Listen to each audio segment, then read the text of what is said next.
دوستو یہ حضرت مولانا محمد جمیل صاحب رحمۃ اللہ علیہ کا مزار ہے۔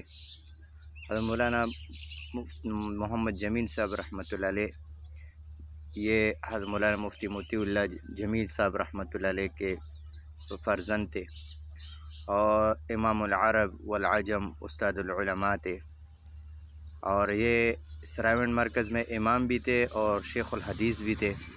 مدرسہ رائیونڈ تبلیغی مرکز میں پڑھاتے بھی تھے۔ پیدائش حضرت مولانا جمیل صاحب کا 12 مئی 1946 ہے عیسوی میں، اور وفات 18 ربیع الاول 1440 ہجری میں، یعنی 26 نومبر 2018 بروز سوموار۔ اور عمر حضرت مولانا جمیل صاحب رحمۃ اللہ علیہ 73 سال کی عمر میں حضرت مولانا جمیل صاحب رحمۃ اللہ علیہ اس دنیا سے کوچ گئے۔ بہت بڑی ہستی تھی اور ہزاروں لاکھوں علماء کے استاد تھے، اور تبلیغی مرکز رائیونڈ میں بہت عرصے تک امامت انجام دی۔